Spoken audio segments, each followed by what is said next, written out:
I hope to say today that the UK has narrowly come back from the brink. I hoped that I'd feel like our hero Prime Minister Boris Johnson, the man who put so much on the line to deliver Brexit, is firmly back in the driving seat.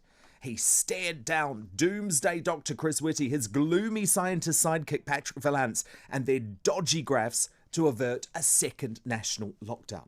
Sure, I thought, a 10 p.m. nationwide curfew for the hospitality industry and this dystopian fact that ordering a drink at a bar will be a criminal act from this Thursday. Sure, that's a disaster. But this is 2020. Normal rules don't apply and small mercies must be celebrated. Besides, this fresh hell should only last a few weeks, right?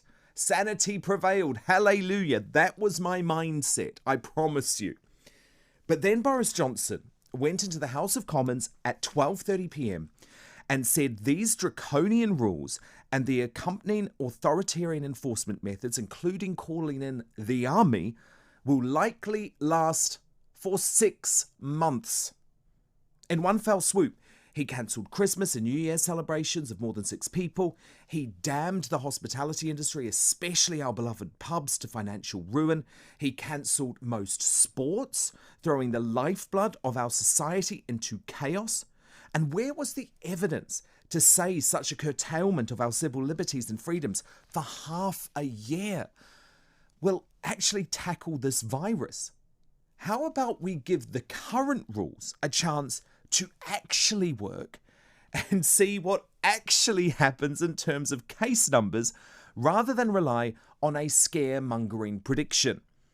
The rule of 6 was only introduced last Monday, for goodness sake.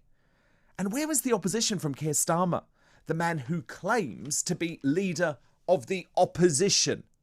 There's something in that, Keir. The opposition.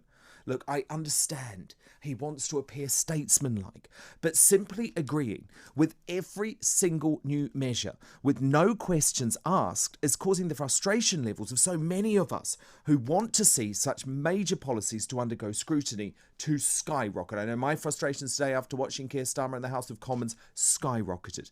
We need to have a reasoned conversation about our best way forward based on the health and economic consequences to our entire society.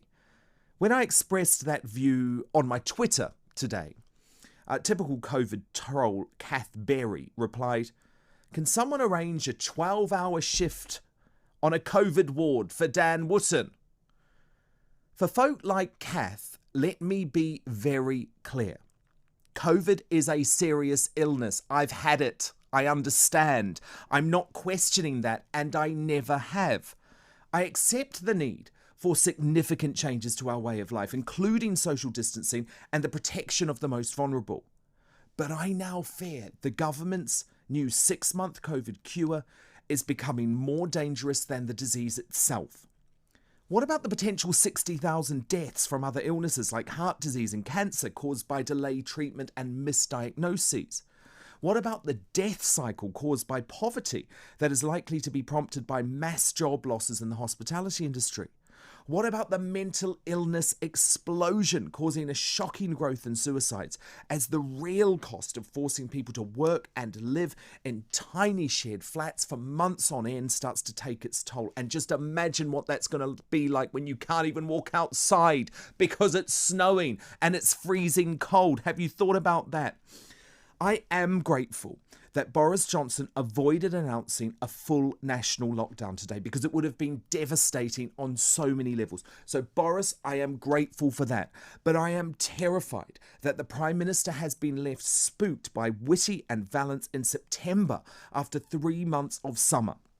Boris Johnson needs to axe these lockdown-obsessed boffin buffoons and look to other experts like Oxford University's Carl Hennigan and the positive Professor Carol Sikora, who look to Sweden, like I do, and believe that there is a different and a better way forward.